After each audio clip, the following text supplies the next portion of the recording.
प्रिया रोहित से कहती है कि वो सब तो ठीक है भैया, लेकिन कल प्रियांश का कैंप ख़त्म हो रहा है। वो कल गोवा आ रहा है राजीव के साथ। अगर राज, टीना और उसके दोस्तों को यह पता चल जाएगा कि प्रियांश मेरा बेटा है, प्रियांश या मुझसे यह सवाल पूछते हैं कि प्रियांश के पापा कौन हैं, फिर क्या होगा? मैं तो किसी तरह सवाल से बच निकलूंगी, लेकिन प्रियांश का क्या? प्रियांश ने जब यह कहा कि उसके पापा कौन हैं, या फिर प्रियांश से जब वो पूछेंगे कि उसके पापा कौन हैं, तो प्रियांश क्या जवाब देगा? और अगर टीना को शक हो गया तो? मेरे पे वैसे ही टीना 2 दिनों से शक कर रही है कि मैं ही प्रिया हूँ। रोहित ने प्रिया से पूछा, तुम्हें ऐसा क्यों लग रहा है? टीना को तुम पर शक हो गया है। प्रिया कहती है, भैया क्योंकि 2 दिनों से टीना ने अपने आदमियों को मेरे पीछे लगा रखा है। भैया आपको पता है, कल जब मैं अपना काम लैपटॉप पर कर रही थी, जब मुझे आपने किसी काम से नीचे बुलाया तो मैं नीचे आई, तब टीना ने मौका देखकर मेरे कमरे की तलाशी ले रही थी। जब मैं कमरे में टीना को देखा तब मैंने टीना से पूछा, तुम यहाँ क्या कर रही हो? तो टीना ने मुझसे कहा, मेरे वॉशरूम का पानी नहीं आ रहा है, इसलिए मैंने तुम्हारा वॉशरूम प्रयोग किया है, और यह कहकर चली गई। जब मैं टीना का कमरा और उसका वॉशरूम चेक किया तो वहाँ पानी आ रहा था। लेकिन भैया कल तो हम किसी तरह बच गए, लेकिन अगर प्रियांश ने यह कह दिया कि उसके पापा के बारे में उसे कुछ नहीं पता, तो टीना का शक यकीन में बदल जाएगा। फिर वो राज या मेरे बच्चे को मार डालेगी। भैया मैं क्या करूँ? इतना कहकर प्रिया ज़ोर ज़ोर से रोने लगती है। लेकिन रोहित कहता है, भैया चुप हो जाओ, मेरी बात सुनो, तुम जैसा सोच रही हो वैसा कुछ नहीं होगा। मेरा प्लान सुनो। प्रियांश को कैंप से लेने के लिए मैंने राजीव को भेजा है। राजीव जो निशा और प्रिया का दोस्त होता है, जो लंदन में रहता है। राजीव के साथ प्रियांश का बहुत अच्छा रिश्ता है। प्रियांश भी राजीव को अपना बेस्ट फ्रेंड मानता है। तुम्हें पता है, प्रियांश राजीव की सभी बात मानता है। राजीव ने प्रियांश से कहा है कि अगर हम कोई खेल खेल रहे हैं तो इस खेल में आपकी मम्मी भी हमारे साथ हैं। अगर तुमसे कोई पूछेगा कि तुम्हारे पापा कौन हैं, तुम मेरा ही नाम लेना। जब तक खेल खत्म ना हो जाए तब तक तुम मुझे ही पापा कहोगे। अगर तुम इस गेम में जीते तो मैं तुम्हें डिज्नीलैंड लेकर जाऊंगा। और प्रिया तुम्हें पता है, प्रियांश इस खेल को खेलने के लिए तैयार भी हो गया है। प्रियांश अपने पापा की तरह किसी भी गेम में नहीं हारता, और डिज्नीलैंड के लिए तो कभी नहीं। लेकिन भैया प्रियांश बच्चा है, अगर कभी गलती से उसने सच बता दिया तो फिर क्या होगा? मुझे बहुत डर लगता है। भैया तुम टेंशन मत लो, ऐसा कुछ नहीं होगा। हमें जल्द ही टीना की सच्चाई राज के सामने लानी होगी। रोहित प्रिया से कहता है, तुम जाकर सो जाओ, सुबह बहुत काम करने हैं। इतना कहकर रोहित चला जाता है। प्रिया को टेंशन के मारे नींद नहीं आती, उधर राज को भी नींद नहीं आती, क्योंकि राज को लगता है कि निशा ही प्रिया है। क्योंकि जब राज निशा का डिस्को में हाथ पकड़ा था तो उससे लगा कि यही उसकी प्रिया है। सुबह होते ही रोहित के घर की घंटी बजती है। रामू काका जब दरवाजे खोलते हैं तो उनकी आंखें खुली की खुली रह जाती है। जब रामू काका दरवाजा खोलते हैं, जितने में सभी लोग वहाँ आ जाते हैं।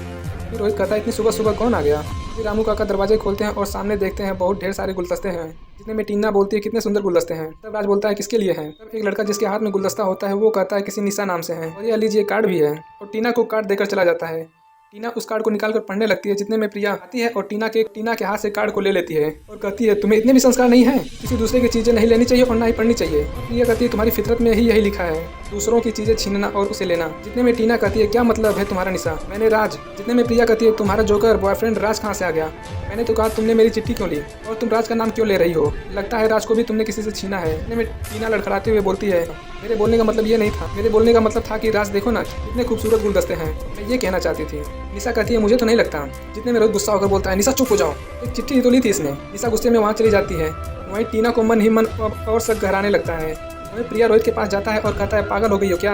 एक तो इतनी मुश्किल से हम यहाँ तक आए हैं, और आज तुम्हारी इस हरकत के कारण पूरा प्लान खत्म हो सकता था। या अपने गुस्से पे काबू करो, बस थोड़े दिनों की बात है। प्रिया रोहित से माफ़ी मांगती है। अब रोहित कहता है, शाम के लिए तैयार हो जा, हमारा बेटा आ रहा है। शाम होते ही सब लोग हाल में बैठे होते हैं। प्रिया भी एक कोने में बैठकर फ़ोन चला रही होती है। अभी टीना पूछती है, वैसे एक बात बताओ, वो गुलदस्ते किसने भेजे थे? प्रिया कहती है, राजीव ने। टीना कहती है, राजीव कौन है? प्रिया बोलने ही वाली होती है, तभी पीछे से आवाज़ आती है, मम्मी। अभी टीना पीछे मुड़कर देखती है तो एक छोटा सा बच्चा होता है, और टीना कहती है, बेटा यहाँ तुम्हारी कोई मम्मी नहीं है। फिर प्रिया पीछे से बोलती है, प्रियांश मेरे बेटे। प्रियांश के पास जाकर उसे गले लगा देती है। कहती है, बेटा मैंने आपको बहुत मिस किया। प्रियांश भी कहता है, मैंने भी आपको बहुत मिस किया मम्मी। रोहित बोलता है, मेरा चिंकू आ गया कैंप से। ऐसा गया कैंप? प्रियांश बोलता है, अच्छा गया, लेकिन पिछली बार की तरह इस बार मज़ा नहीं आया। रोहित कहता है, क्यों? पिछली बार कैंप में सुपर हीरो था, लेकिन इस बार नहीं। तभी प्रियांश पीछे देखता है तो पीछे राज होता है, और प्रियांश भागकर राज के पास जाता है और उसे गले से लगा लेता है और कहता है, सुपर हीरो तुम यहाँ हो? वहीं राज को प्रियांश से गले मिलकर ऐसा लगता है कि पुराना कोई नाता हो। तभी प्रिया और रोहित शॉक हो जाते हैं जब प्रियांश राज को सुपर हीरो कहता है। प्रिया कहती है, सुपर हीरो? तभी प्रियांश कहता है, हाँ मम्मी, ये वही सुपर हीरो है जिसने पिछली बार मेरी कैंप में जान बचाई थी। तभी राज कहता है, प्रियांश ये तुम्हारी मम्मी है? राज प्रियांश से मिलकर बहुत खुश होता है। जितने में प्रिया कहती है, सुपर हीरो? प्रियांश कहता है, हाँ मम्मी, ये वही सुपर हीरो है जिसने हाँ मम्मी, ये वही सुपर हीरो है।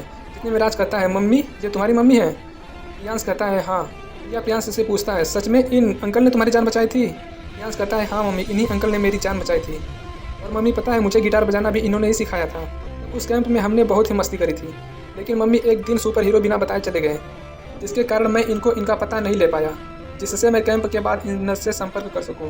मम्मी पता है इस बार भी कैंप में मैं स्पेशली सुपर हीरो से मिलने गया था, लेकिन सुपर हीरो तो यहाँ था।